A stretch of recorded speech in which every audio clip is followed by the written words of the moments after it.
Hi there, Internet. This is Obscurus Lupa, and this is me reviewing things. I'm going to start things off today with a bit of an easy target. Don't worry, I'll review better things in the future, but this one is so easy, it's so bad. I am, of course, talking about the shit pile of a movie, Undefeatable. You're probably familiar with this scene.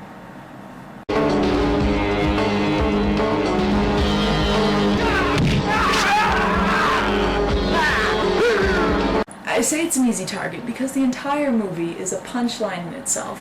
Now, I figured after seeing the fight scene that the rest of the movie couldn't possibly be that bad. But no, the whole movie is full of shit like that. And seeing as how our bad guy's previous credits include Lookout Man and Auditioner number 8, we know we're on a roller coaster careening off the track from the get-go. So let's dig in. Gotta love the early 90s synthesizer. Get used to it, you're gonna be hearing it a lot. The movie starts out with a woman named Anna. She tells her psychiatrist how violent her husband is becoming. And this is how terrifying our antagonist is.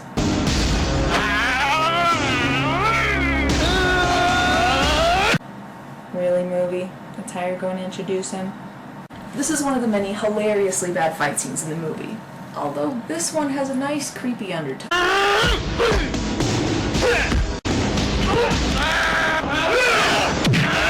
His goals in the movie seem to be to have the best mullet in town and to make sure that his eyes are as wide as possible in every scene.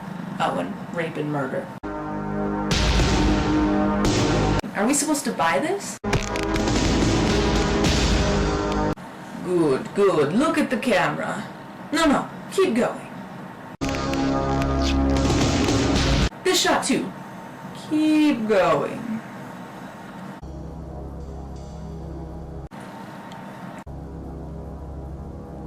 You've gotta love the scene where two robbers hold up the convenience store. Can I help you? Sure! Your money!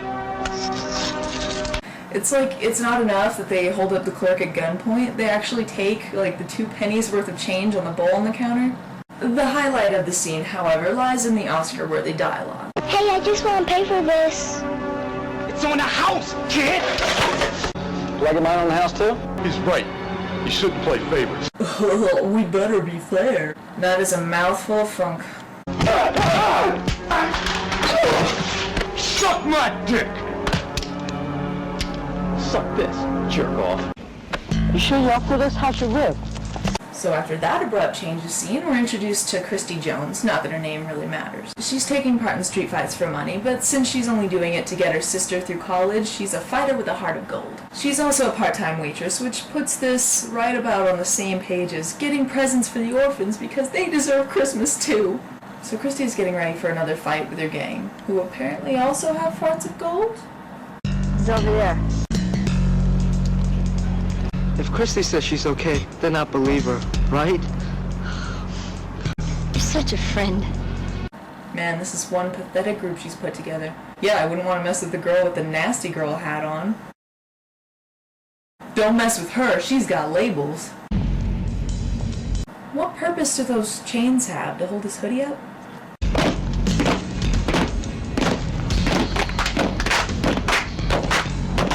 Wow, clapping out a sink. It's almost like it's cool.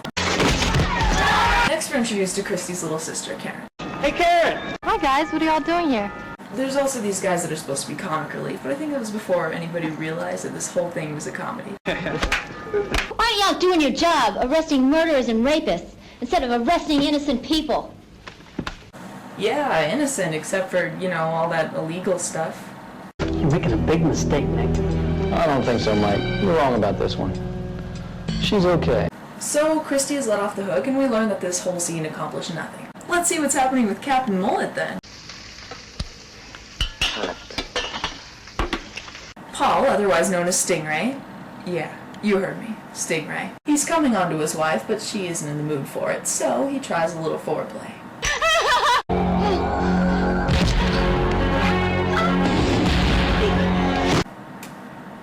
Yeah, this is the most awkward rape scene ever.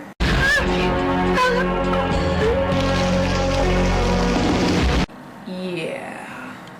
And to top it all off, after he's done, he finishes his steak. Dimly lit suburbia, now with more ceiling fans. I love beef.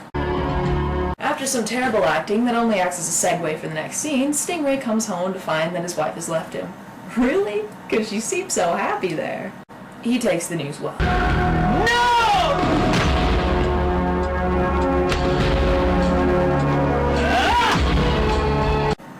Did the stake throw really need to be in slow motion? Stingray also has this weird obsession with his mother because of abandonment issues. This, of course, is taken in a hilarious misdirection. He's my kid! If I have to take second place to him, I'm gone. No, please! Mommy, don't go! Don't leave me, Mommy. I promise to be good. Mommy, take me with you. So Stingray decides he's going to find Anna, and I'll let the scene speak for itself. I will find you. Okay, two things. First of all, that's stupid. Second of all, why did this need to be done? His hair doesn't stay that way through the whole movie, so what was the point? Having his wife leave him left him a little crazy, so now every girl that he sees is Anna. What are you doing with my wife? Not your wife, mister! Well, of course he knows karate. Actually, everyone in this movie knows karate. I bet that little kid at the convenience store knew karate. Hey, I just want to pay for this.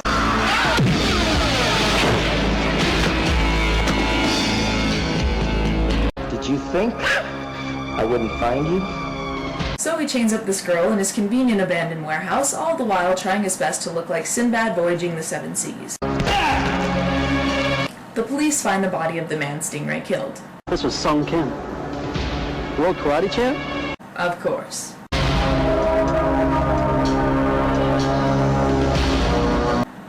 Why is the blood on the outside of the sheet?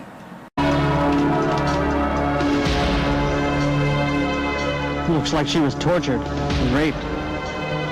How the hell did he figure that one out? Meanwhile, Christy is off to another fight, which means we're in for some more chuckles. Okay, we've got the leather jacket, the gloves, and... oh yeah, let's top off this ensemble with a giant bow. Is that supposed to be intimidating? Nobody could look more ridiculous in a fight.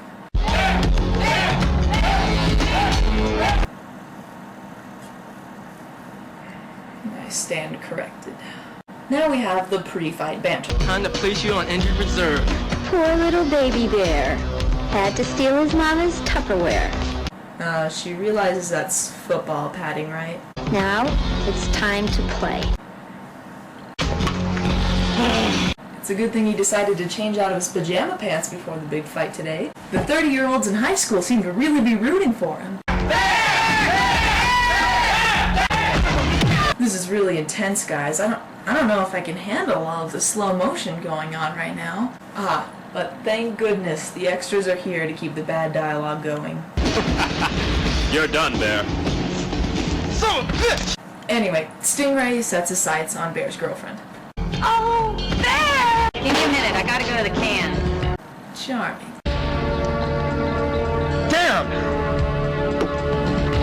Bear seems a little upset about all the dirt that got smeared on his face, but Stingray is more than willing to help him feel better.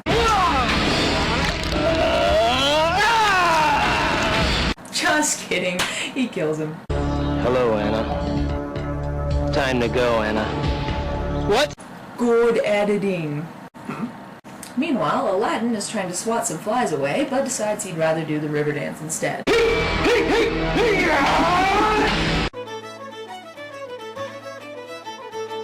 Stingray sees a potential victim, but realizes she isn't in a floral dress. But, luckily, he sees Christy's sister Karen walking by with an Asian boyfriend.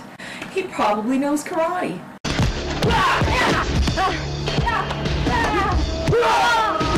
My bad. She does. So Christy decides to become a Teenage Mutant Ninja Turtle. That's all I'm going to say about that scene. Christy's sister is murdered, so she has to go identify the body, but luckily there's a creepy doctor there to help her feel better. I want to warn you, this isn't going to be easy.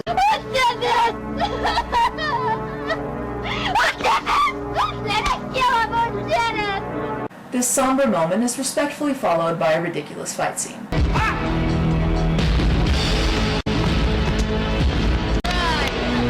Okay, this is my favorite scene next to the climax of the film. I mean, look at this guy. He could have picked any theme, but he decides on a cat.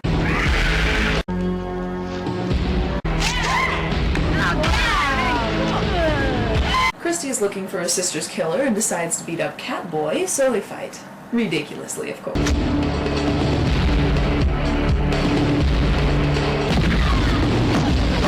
Nick is here to rescue him. Christy, what the hell are you doing? Christy, I was worried about you. You stormed out of the morgue on me. Yeah, her sister died. But in her grief, she's still able to curl her hair before they go into the station. I had to do something, Nick. Apparently, Christy thought that Catman was the killer because she saw these distinctive bruises on her sister's neck that was characteristic of Eagle Claw Kung Fu, which apparently he was a master at when he wasn't acting like a silly Catman. Now, I don't know if Eagle Claw Kung Fu is real, but I'm willing to venture that no, it isn't. You're getting involved with her, aren't you? Come on, Mike. She's a good kid. She's only 40 years young. Christy gets another lead. Here we go again.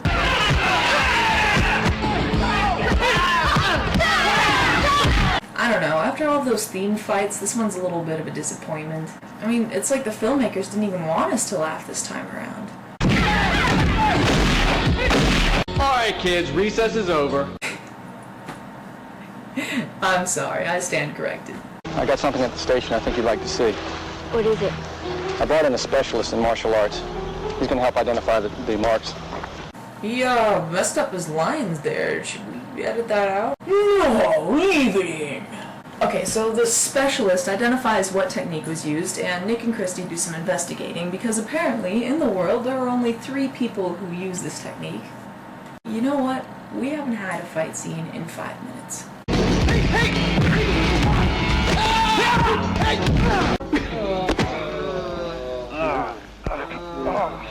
You have the right to remain silent. So do me a favor and shut up. That's a little undefeatable humor for ya. Nice water stains on the ceiling. I got tickets for tomorrow night's game. Mid-court, 5th row. Oh, all right. It's good to know that their priorities are straight. Okay, so Nick brings in Karen's teacher and Anna's psychiatrist or something, and they decide that the killer is only after women in floral dresses with red hair. Yeah, remember all those victims with red hair? Hi guys, what are y'all doing here? Oh, there! The psychiatrist decides that they kind of look like Anna, which they don't. Conveniently, Stingray discovers that his wife only left because of what her psychiatrist said, so he decides to go after her. The psychiatrist, Jennifer, if you care, you don't, tips off Nick and they do some investigating. Why she had to be there is anybody's guess. Finally, after an hour into the film, our heroes finally discover who the killer is. Who is he? Paul Taylor. Goes by the street name Stingray. You know him? I heard of him. He's pretty brutal. That's why they call him the Stingray. Be careful! Stingrays are generally harmless and only act in self-defense. Ooh. Of course, the best thing to do in this situation was to dress our protagonist like a middle-aged housewife. Stingray's boss is wondering where he is. Stingray, master of deceit, is not acting suspicious at all. Finally! I've been trying to get a hold of you all week. What have you been doing? I've been busy. His boss decides to take a break from talking on the phone and smoking cigars to go see what's up. I'm assuming his secretary is only there to smile inappropriately and flirt with anyone who might have her. Where the hell are you going? So set it up for tomorrow! Is this him? Yeah, cute, ain't he? Have him give me a call, okay? Anything for you. So the boss goes to Stingray's abandoned warehouse because I guess he goes there often. He makes a discovery. Shit! Took you a little long on the uptake, didn't it?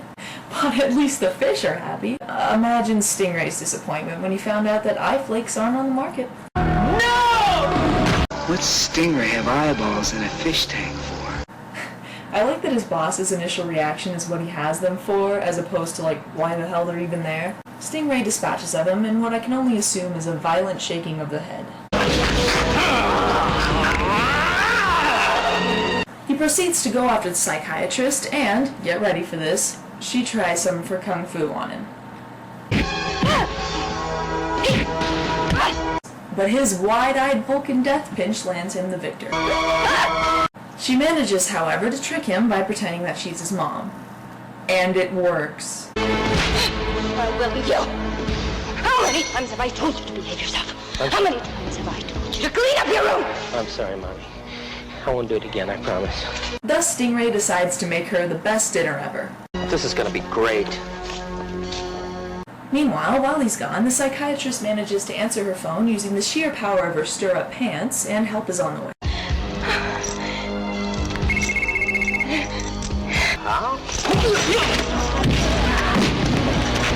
Stingray is so angry that he manages to push 2 empty boxes into the air.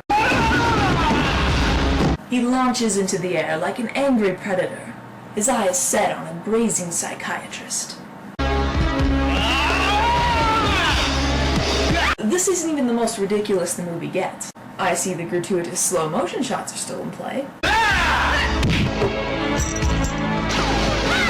Seriously, you can't stick that in all willy-nilly whenever you want, movie. Without the slow motion, the movie would be about half an hour shorter. Also, Stingray feels that every move should be accentuated with nonsensical grunts, as if he was some sort of caveman defending his cave wife, because his cave mom abandoned him, so he learned cave martial arts. Among the things stored in this convenient warehouse, besides folded-up tables, dumpsters, and old fish tanks, there are some swords available for the fight.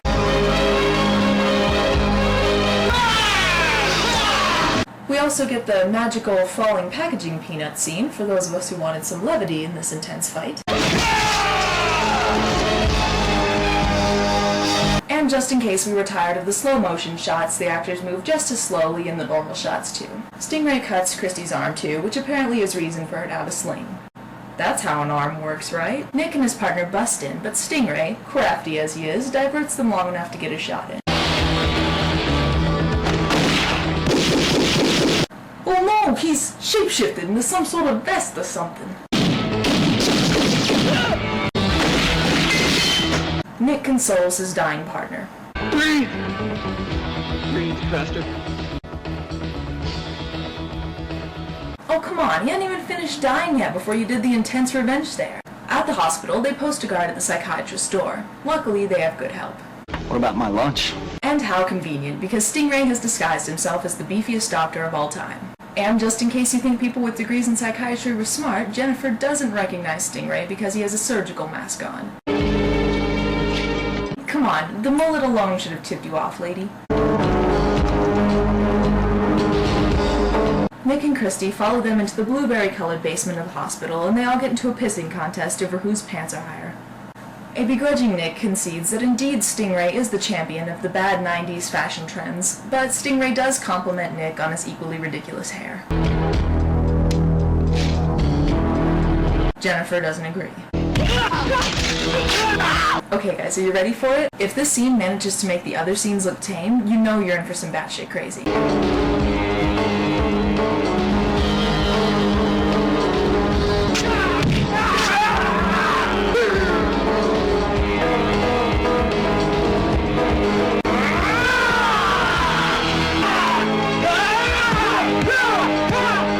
Nick promptly tells him to talk to the hand.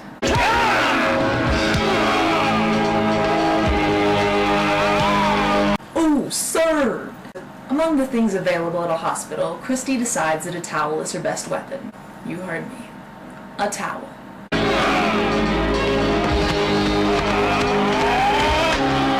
For such a violent movie, to put that into your climax, it's kind of anticlimactic. Stingray falls onto a nail and is rightfully angry.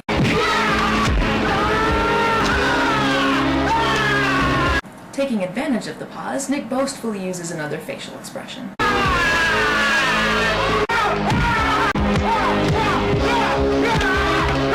Did you see that? She just did a flip using her injured arm.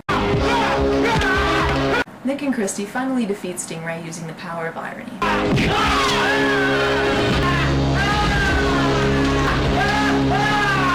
And don't worry folks, in case you thought this wasn't enough, they have puns. Terrible, terrible puns. Keep an eye out for you, Stingray. Yeah. See ya.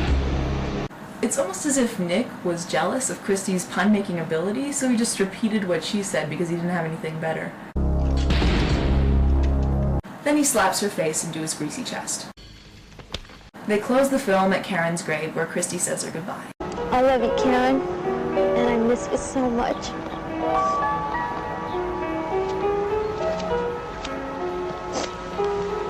It's all very heartwarming. So let's close the film with a bit of a chuckle. You think we should really apply to college? I enrolled you guys. What about you? Not me. I enrolled you too. Right on her sister's grave. They also apparently didn't know how to do a freeze frame, so they just had all of the actors stand really still before they abruptly ended it. How to summarize Undefeatable? Well, I can't say it didn't entertain me. It probably didn't turn out exactly how they'd envisioned it. There's literally not a single scene where there isn't something to laugh at. From the bad hair to the silly fight scenes to the bad acting, even without these things, the script is pretty terrible. It was probably doomed from the start. I'd say if you can, watch it, because at least it's a fun movie. Sure, it's not the action-packed thrill ride they promised it would be, but it definitely was that year's best comedy. Besides, there are much worse movies out there.